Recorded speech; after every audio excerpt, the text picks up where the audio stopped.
नाज़रीन, इस वक्त पाकिस्तान में अवाम बिफर गई है और सबसे बड़ा मसला स्क्रिप्ट राइटर के लिए है।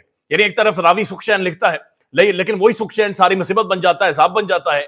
और तमाम तर कैलकुलेशन जो रिजीम चेंज के बाद की गई हैं, अब ये सारी कैलकुलेशन अवाम के हवाले से थी, लेकिन ये सारी कैलकुलेशन बिल्कुल गलत हुई हैं। पाकिस्तान के अंदर एक नैरेटिव बनाया गया, उस नैरेटिव को सपोर्ट करने के लिए एक माहौल क्रिएट किया गया, लोगों को मारा गया, दबाया गया, घरों के अंदर घुसा गया, लोगों के बेडरूम्स तक जाया गया, खवातीन के गले फाड़े गए। यानी तबाही इस मुल्क के अंदर की गई। खौफ, टेरर, बदमाशी, दौंस, धमकी, हर हथकंडा अपनाया गया। और उसका बुनियादी वजह यह थी कि तहरीक इंसाफ का टिकट लेने वाला कोई ना हो। बहुत सारे सियासी जो लोग थे उन्होंने इसके ऊपर यकीन भी कर लिया। मरियम नवाज शरीफ साहबा उनके ऊपर टॉप में थी, जिन्होंने यकीन कर लिया कि तहरीक इंसाफ का टिकट लेने वाला कोई नहीं होगा। पहले ये उनका एक बयान सुन लें। मैं देखती हूं कि तुम्हारे जैसे गद्दार वतन का टिकट लेने वाला तुम्हें पूरे पाकिस्तान में कोई नहीं मिलेगा। मरियम नवाज शरीफ साहबा के बाद पाकिस्तान के अहम तरीन हलकों के बड़े करीब समझे जाने वाले फैसल वावडा साहब, उन्होंने भी इस चीज के ऊपर यकीन कर लिया कि तहरीक इंसाफ का टिकट लेने वाला कोई नहीं होगा। फैसल वावडा साहब की बाकायदा सिचेरी के ऊपर संजीदगी और कन्विक्शन के साथ जब स्टेटमेंट दे रहे हैं तो वो भी देख लें। आप टिकट देने के लिए खड़े होंगे इमरान खान साहब, और आपका टिकट लेने वाला कोई नहीं हो। अब ये तमाम तर कैलकुलेशंस हैं जो कि इन मुअज़्ज़िज़ हजरात तक पहुंची हैं और इन्होंने की हैं। इन्होंने अपने पॉलिटिकल विजडम को सामने रखते हुए बातचीत की है, लेकिन जो हकायक है वो बहुत ज्यादा मुख्तलिफ हैं। हकायक ये हैं कि पाकिस्तान के अंदर तमाम तर धौंस, धमकी, बदमाशी के बाद 859 सीटों पर सबसे ज्यादा तहरीक इंसाफ के लोगों ने काज़ादे नामजदगी जमा करवाए हैं। यानी इस वक्त पाकिस्तान में सबसे ज्यादा काज़ादे नामजदगी जमा करवाने वाले जो लोग हैं उनमें तहरीक इंसाफ टॉप कर रही है, टॉप के ऊपर मौजूद है। तहरीक इंसाफ ने 859 सीटों पर 2434 उम्मीदवारों ने काज़ादे नामजदगी जमा करवाए हैं। दूसरे नंबर पर पीएमएलएन है, जिसमें 2129 लोगों ने काज़ादे नामजदगी जमा करवाए। फिर पीपल्स पार्टी आ जाती है, लेकिन जो टॉप के ऊपर मौजूद है वो तहरीक इंसाफ के लोग हैं। यानी तमाम तर हथकंडों के बावजूद, तमाम तर खौफ, टेरर, बदमाशी, यानी आपको सामने नजर आ रहा था एक तूफान है, एक तलातुम है जिससे आप टकराने जा रहे हैं, लेकिन उसके बावजूद लोग निकले हैं, उन्होंने काज़ादे नामजदगी जमा करवाए हैं। बल्कि पाकिस्तान का आम जो आदमी है वो ये महसूस कर रहा है कि जिस दौर में जीना मुश्किल हो उस दौर में जीना लाजिम है। तहरीक इंसाफ का एक नया जन्म हुआ है, एक नई पॉलिटिकल पार्टी, एक ऐसी पॉलिटिकल पार्टी जो सबसे ज्यादा रेजिस्ट कर सकती है, जो सबसे ज्यादा बर्दाश्त कर सकती है, जो जब सबसे ज्यादा चीजों को फेस कर सकती है, वो एक पॉलिटिकल पार्टी, एक स्ट्रेंथ बनकर, एक अवामी स्ट्रेंथ बनकर सामने आई है। और उन्होंने बाकायदा से खुलकर ये काज़ादे नामजदगी जमा करवाए हैं। लेकिन एक आग का दरिया है और ये मामला यहां पर खत्म नहीं होते, बल्कि इससे ज्यादा चीजें खराब होंगी। यानी मुल्क के अंदर आपने देखा कि जब तहरीक इंसाफ के लोग काज़ादे नामजदगी जमा करवाने जाते थे तो आगे किसी ने मफलर लपेटा हुआ है, कोई पीट करके खड़ा है, कोई किसी अंदाज में खड़ा है, वो काज़ादे नामजदगी लेकर भाग जाते थे, यानी लिटरली स्पीड लगाकर भागते थे, वहां से निकल जाते थे। इसके ऊपर पाकिस्तान का जो मीडिया है, पाकिस्तान का प्राइम टेलीविजन है, उसमें तकरीबन 50 साल सहाफती तजुर्बा रखने वाले सलीम बुखारी साहब, उन्होंने तज्जिया किया है। उनका सिर्फ एक तज्जिया सुन लें और उसके बाद इन्ना लिल्लाह भी पाकिस्तानी मीडिया के लिए एक दफा जरूर पढ़िएगा। किसी का बेवकूफाना फैसला है कि आप लोगों से उनके पेपर छीन लें, और भैया आप पेपर रिजेक्ट करा देना। अगर आपने कार वारदात डालनी है, आप रुकवा दें, उसमें 50 इतराज निकाल लें, आप उसको बेपना तरीके, और ये बहुत भूंडा तरीका है। अब 50 साल तजुर्बा रखने वाले, डेमोक्रेसी के हवाले से बातचीत करने वाले सलीम बुखारी साहब ये बैठकर ये कह रहे हैं कि जनाब ये बड़ा भोंडा तरीका था, और भी तरीके थे बुनियादी तौर पर काज़ादे नामजदगी मुस्तरद करने वाले, आप एतराजात लगा देते तो बुनियादी तौर पर ये तरीका दिखा दे, ये गाइड कर रहे हैं कि किस तरह से आपने पीटीआई को एक कुशन नहीं देना, एक सीट नहीं देनी, उन्हें सामने नहीं आने देना। अंदाजा लगाइए, ये पाकिस्तान के इस वक्त प्राइम टेलीविजन के ऊपर कमेंट्री हो रही है, सहाफत हो रही है, लेकिन हालात तहरीक इंसाफ के जो उम्मीदवार हैं उनके लिए थोड़े से और ज्यादा मुश्किल है। एक और ट्वीट आया है और इसमें इलेक्शन क्वेश्चन ऑफ पाकिस्तान की जानिब से प्रेस रिलीज भी शामिल है, जिसमें बड़ा खुलकर यह कहा गया है कि 23,000 लोगों ने मुल्क भर से काज़ादे नामजदगी जमा करवाए हैं, लेकिन इन 23,000 लोगों की जो स्क्रूटनी होगी ये बहुत ज्यादा टाइट होगी। यानी कि इस दफा बिल्कुल सुई का जो नक्का होता है ना, वहां से निकाला जाएगा, खंगाला जाएगा। इसके अंदर कौन कौन से इदारे हैं जो कि स्क्रूटनाइज करेंगे, खंगालेंगे। इनमें FIA है, इनमें नैब है, इनमें स्टेट बैंक ऑफ पाकिस्तान है, इनमें वपडा है, इनमें इनमें FIA है, इनमें नादरा है, और इसके बाद excise civil agencies are being engaged to get the process done by December 30। यानी कि सिविल एजेंसीज इसके अंदर शामिल होंगी, FBR शामिल होगा, एक्साइज का department, state bank of Pakistan, वपडा, FIA, उसके बाद मुख्तलिफ जो और एजेंसीज है मुल्क के अंदर, वो सब लोगों का जो कैंडिडेट्स है, 23,000 कैंडिडेट्स हैं, उन्हें स्क्रूटनाइज करेंगी। यानी कि ऐसा महसूस हो रहा है कि तहरीक इंसाफ के हवाले से जिन लोगों ने काज़ादे नामजदगी जमा करवाने में जो लोग कामयाब हो गए हैं, उनके लिए एक बड़ा मुश्किल तरीन मरहला ये आने वाला है। उसकी वजह यह है कि तहरीक इंसाफ के एक कैंडिडेट के ऊपर बाकायदा से भैंस चोरी का मुकदमा कर दिया गया। اب یہ 1960s اور 70s کی سوچ ہے.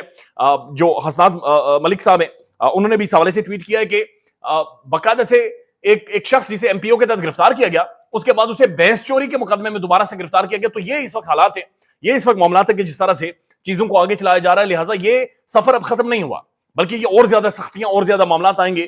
اس کے اوپر ابوذر سلمان خان نیازی جو ایک وکیل ہے تحریک انصاف کے, اس وقت بڑا زبردست کام کر رہے ہیں. انہوں نے ایک ٹویٹ کیا ہے اور وہ لکھتے ہیں, after doing all cases of filing of the nomination papers, I realized one thing. There was a calculation, premeditated and well thought out plan to knock out strong candidates of the PTI.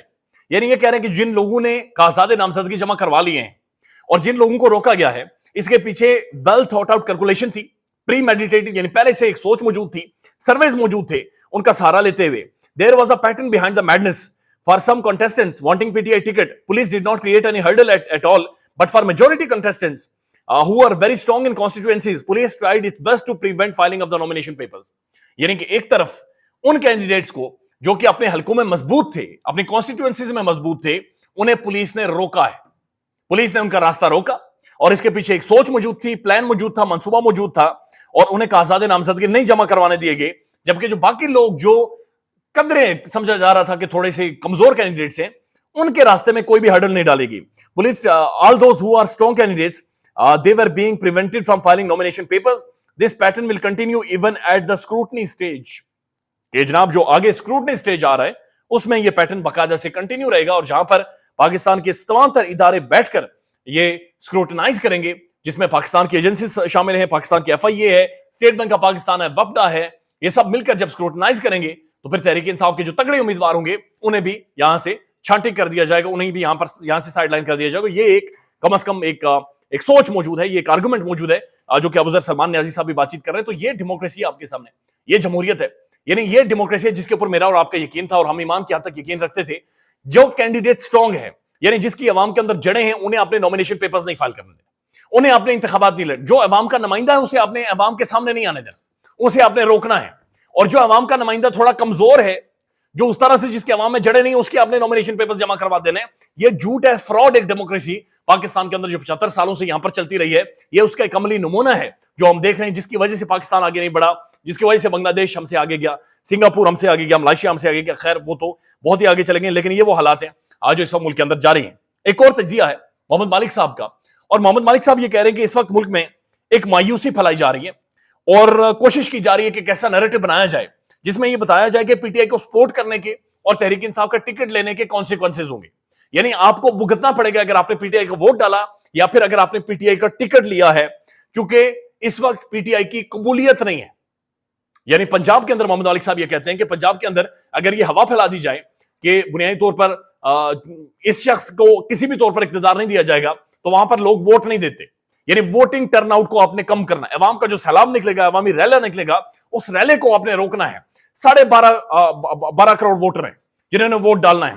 اس میں تقریباً 6.5 کروڑ سے زیادہ youngsters ہیں. 2.5 کروڑ تو وہ ہیں جو پہلی دفعہ ووٹ کاسٹ کریں گے, 18 سے 25 سال کے نوجوان ہیں. لہٰذا ان نوجوانوں کو مایوس کرنا ہی نہ گھروں تک محدود کرنا ہے تاکہ یہ باہر نکل کر ووٹ کاسٹ نہ کریں. اگر یہ ووٹ کاسٹ نہیں کریں گے تبھی ڈیموکریسی کو کنٹرول کیا جا سکتا ہے, تبھی مٹھی میں اس ملک کے حالات کو بند کیا جا سکتا ہے. اس کے اوپر تحریک انصاف کا ریئیکشن آیا ہے اور پی ٹی آئی اس کے اوپر کھل کر بولی ہے کہ اصل میں ٹی وی کے ذریعے یہ نیریٹو بنایا جا رہا ہے, یہ ایک بیانیہ بنایا جا رہا ہے کہ جناب کون کس کی قبولیت ہوگی ہے, کس کی قبولیت نہیں ہوگی, کون لاڈلا ہے, کوئی منظور نظر ہے. یہ ایک صرف نیریٹو بنایا جا رہا ہے, چونکہ at the end of the day اگر میسیولی عوام نکل آتی ہے تو آپ کنٹرول نہیں کر سکتے. آپ چیزوں کو کسی بھی طور پر مینج کر کے آگے آپ نہیں لے کر جا سکتے, اور پھر ونس فار آل آپ کو ایک دفعہ فیصلہ کرنا ہوتا ہے. اب ایک اور خبر ہے, اور یہ نون لیگ کے حوالے سے. اب نون لیگ کا جو اپنا سوشل میڈیا ونگ ہے وہ اب چیخ رہا ہے, وہ چلا رہا ہے, وہ بالکل پھٹ پڑے اور انہوں نے الٹی چھلانگیں لگانا شروع کر دی ہیں. اب نون لیگ کا سوشل میڈیا یہ کہہ رہا ہے کہ ایک ہی خاندان کے 2 خواتین کو ٹکٹس, ایک ہی خاندان کے 2 مردوں کو ٹکٹس, معذرت کے ساتھ اب سیاسی جماعت نہیں, فیملی اورینٹڈ فین بیسڈ جماعت چلا رہے ہیں. اگر کسی کی بہن, بیٹی, ماں, بھائی, بیٹا بچ گیا تو سینٹ میں ایڈجسٹ ہو جائے گا. یعنی کہ یہ نون لیگ کے اوپر ان کا سوشل میڈیا ونگ اب یہ تنقید کر رہا ہے اور سوالات اٹھا رہا ہے کہ آپ مریم اورنگزیب صاحبہ کو بھی ٹکٹ دیں, ان کی والدہ کو بھی دیں.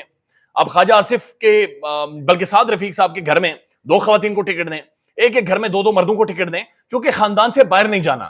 یعنی جو کچھ بھی ہوگا وہ شریف خاندان کے اندر ہوگا, یا شریف خاندان کے جو آگے چلنے والے یا پیچھے چلنے والے ان کے مطابق ہوگا, اس سے آگے نہیں جائے گا. ये बाकायदा से एक डिबेट शुरू हो गई है। साथ साथ एक और वीडियो सोशल मीडिया पर सर्कुलेट कर रही है। बलोच खातून है, महारंग बलोच, एक जवान है, दबंग है और पढ़े लिखे डॉक्टर महारंग बलोच, उनका फरीदा फारूकी के ऊपर सख्त तशवीश का उन्होंने इजहार किया है कि वो हमें गद्दार कह रही हैं, वो हमें दहशतगर्द कह रही हैं। वो कह रही हैं एक दफा खुद बाहर आए, बाहर आकर देखें कि हमारे जब बच्चे, हमारे जब भाई, हमारी बहनें उठाई जाती हैं, गायब हो जाती हैं, अदालतों में पेश नहीं किया जाता, तो ये दर्द एक दफा आप महसूस करें। ख्याल रखिएगा अपना। अल्लाह हाफिज। पाकिस्तान में इस वक्त सबसे बड़ा मसला बोलने का है। पाकिस्तान में बोलने नहीं दिया जाता, जुबानें खींच ली जाती हैं, डर है, खौफ है, टेरर है। पाकिस्तान का मीडिया मुकम्मल तौर पर कंट्रोल्ड है, वेल मैनेज्ड है, एक मैसिव सेंसरशिप है।